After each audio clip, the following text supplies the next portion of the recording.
Hello and welcome to Business Point here on Global Television, your hub for topical discussions in the world of business, where we look at tech, innovation, as well as government policies. I am Queen Agaba, and again today we look at the headlines making waves in the world of business. First, we begin with the news around former Accountant General of the Federation, Ahmed Idris, accusing the Economic and Financial Crimes Commission, EFCC, of withholding some of the confessional statements he made at their office amid the alleged 109 billion naira fraud charges instituted against him. Now, the ex-AGF disclosed this before Justice Yusuf Halilu of the Federal Capital Territory High Court during a trial within trial proceeding. Now, a trial within trial proceeding is a trial, I beg your pardon, is a legal process in which lawyers determine whether a statement made by an accused person was voluntarily obtained by the prosecution. Recall that the EFCC arraigned Idris before the Federal Capital Territory High Court in July 2022. He was arraigned alongside Godfrey Olusegun Akindele, Mohammed Kudu Usman, and Gezawa Commodity Market and Exchange Limited. All the defendants pleaded not guilty, paving the way for trial. What transpired in court led in evidence during the trial within trial by his counsel, Chris Uche. Idris referred to a statement he made concerning the allegations of gratification and theft. President of the Economic Community of West African States, ECOWAS, Dr. Omar Toure, has raised concerns over unofficial payments imposed on travelers, calling for greater transparency and accountability among border officials. His remarks came during an assessment visit to the Nigeria-Lagos-Seme border, one of the busiest and most strategic trade corridors in West Africa.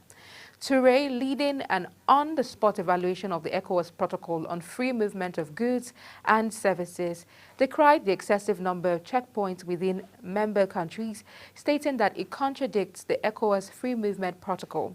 He also criticized the deplorable state of infrastructure at the Nigeria-Benin Republic Seme border, despite significant financial investments by ECOWAS. He pledged to submit a detailed report and recommendations aimed at removing cross-border obstacles and safeguarding the free movement protocol. He also emphasized that maintenance of border infrastructure falls under the responsibility of individual member states, noting that ECOWAS provides initial funding, but countries must take ownership of long-term upkeep. Clarifying the misconceptions around free movement, Toure stressed that the ECOWAS Trade Liberalization Scheme, ETLS, does not eliminate the need for proper documentation. During the visit, Dr. Ben Oramalugo, Comptroller of Customs for Lagos-Seme border, outlined challenges facing officials, which include non-functional cargo scanners, lack of lighting in pedestrian areas, and also no connection to Nigeria's national electricity grid. The visit enabled Toure to also directly engage with border officials, security operatives, and local communities, gaining first-hand insights into operational inefficiencies and trade barriers. Now, the African Export-Import Bank, Afreximbank, through its Development Impact Investment arm, the Fund for Export Development in Africa, FEDA, has launched a $1 billion Africa Film Fund to revolutionize, I beg your pardon, the continent's film and creative industry. The fund is being launched under the Creative Africa Nexus (CANEX) program to tackle persistent infrastructure and financing barriers in the film and TV production landscape across Africa. According to Afreximbank, the African Film Fund addresses barriers hindering the growth of the continent's creative economy, most notably the absence of adequate infrastructure and lack of accessible long-term financing for content development. The president of the Afreximbank, Benedict Orama, described the fund as a timely intervention to tackle major challenges facing Africa's fast-growing creative sector, which includes the inadequate funding and limited global reach. He also highlighted the bank's broader commitment to promoting African storytelling through multiple initiatives beyond film financing. Malin Ngoyi, CEO of FEDA, emphasized that the fund is about more than just financing productions. Also added that it includes building an ecosystem that can sustain the entire value chain of African storytelling. And also, renowned actor and managing partner of FC Media Group, Boris Kodjoe, expressed optimism about the initiative, calling it a long-term dream come true for African storytellers. Gold maintained its shine while Bitcoin hovered around $100,000 as investors braced for the Federal Reserve's policy announcement amid heightened geopolitical risks. The U.S. Federal Open Market Committee is expected to maintain its interest rate between 4.25% and 4.50%, consistent with its previous two-day policy decision during the meeting concluding on Wednesday. Markets are closely watching Fed Chair Jeremy Powell's speech for insight regarding recent inflation trends, declining consumer demand, and ongoing price pressure. Spot gold traded above $3,350 per ounce, while Bitcoin was priced at $96,500, remaining steady near the peak of its recent trading range. A strong appetite for gold among Chinese investors, coupled with central banks reducing their exposure to American assets, particularly the US dollar, has helped support the precious metal. We'll take a quick break now. And when we return, the rest of the highlights continues. Please stay with us. We'll be right back.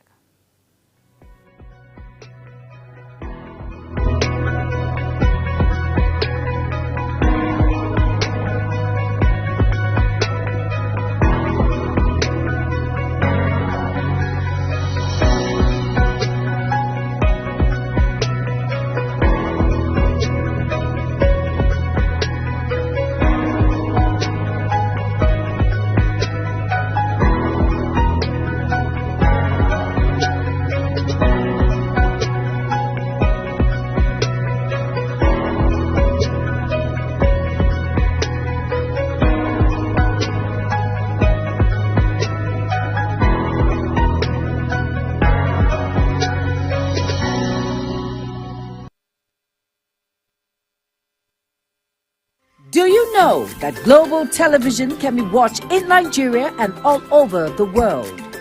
Download the Global TV Nigerian mobile app for Android and iOS devices to watch global television real-time from around the world. What are you waiting for? Start downloading and stay connected to global television.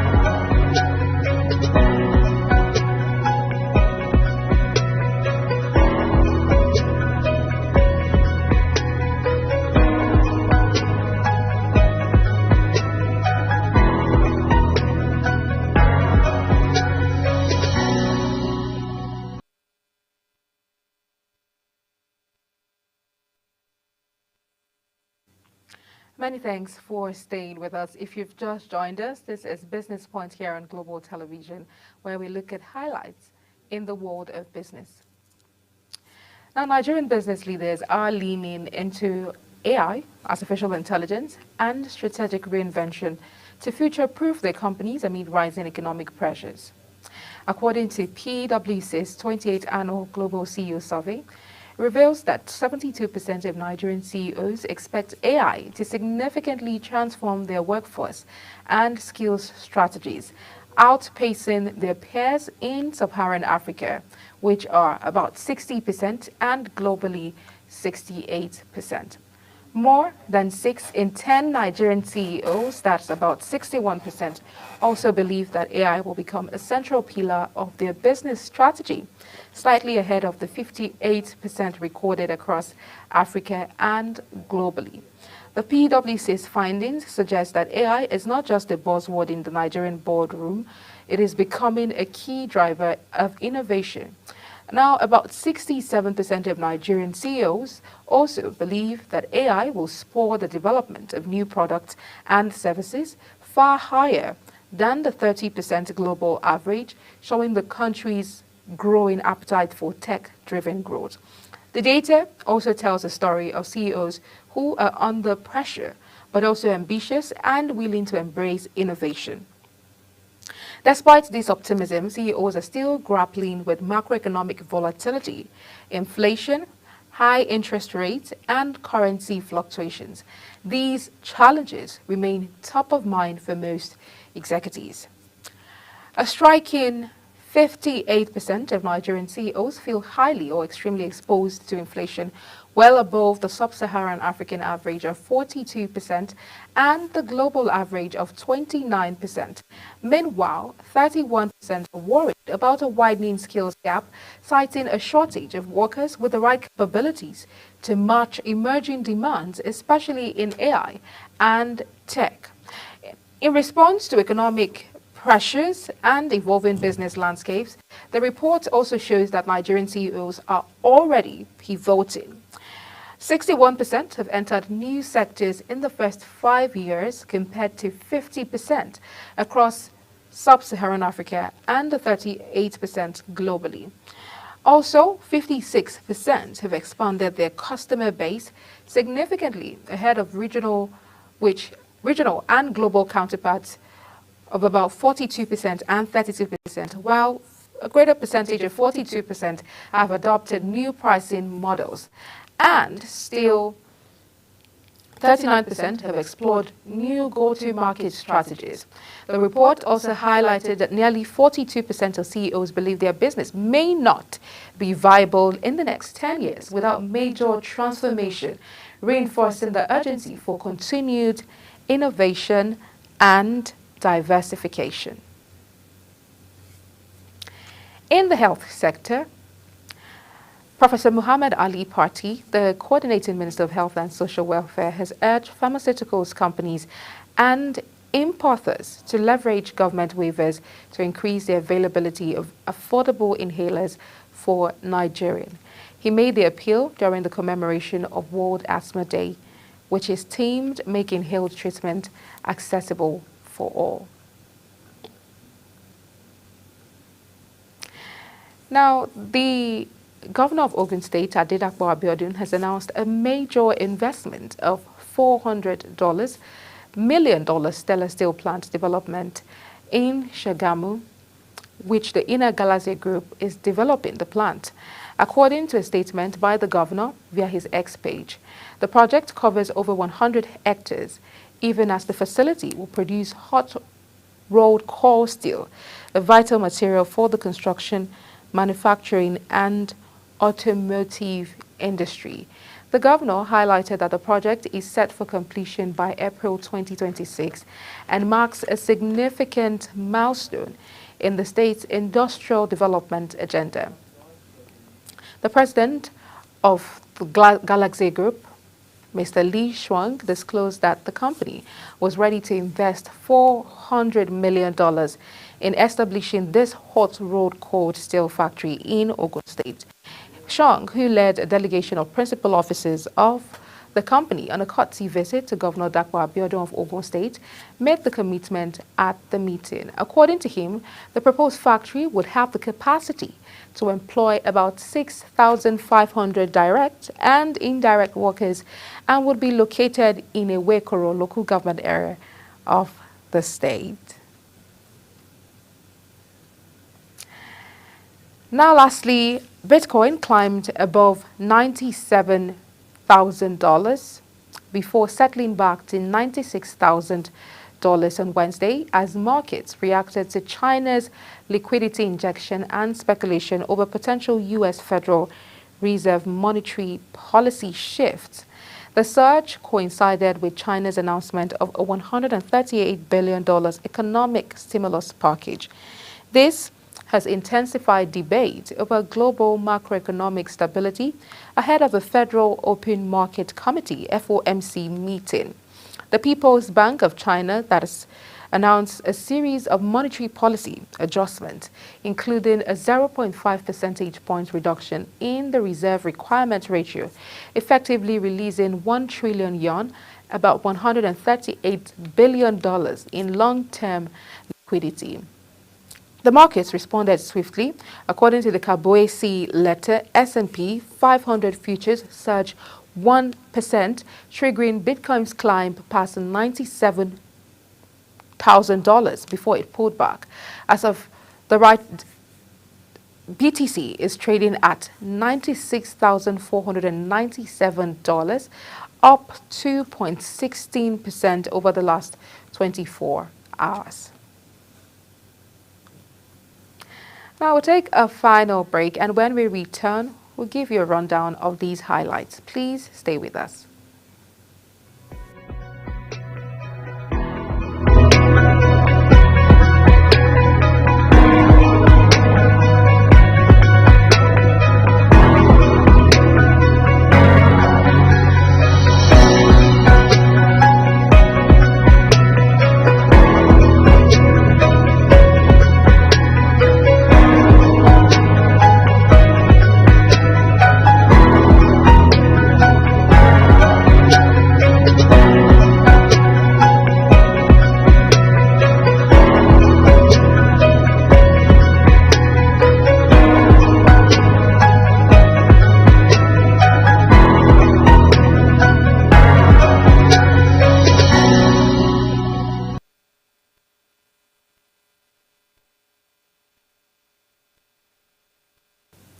Welcome back.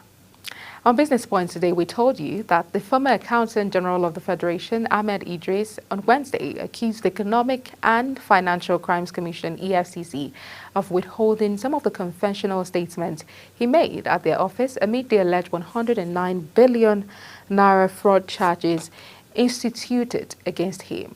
The ex-AGF disclosed this just before Justice Yusuf Halilu of the Federal Capital Territory High Court during a trial within trial proceeding. We also told you that President of the Economic Community of West African States, ECOWAS, Dr. Omar Toure, has raised concerns over unofficial payments imposed on travelers, calling for greater transparency and accountability among border officials. And then we told you that the African Export-Import Bank, Afreximbank, through its Development Impact Investment Arm, the Fund for Export Development in Africa, FEDA, has launched a $1 billion Africa Film Fund to revolutionize the continent's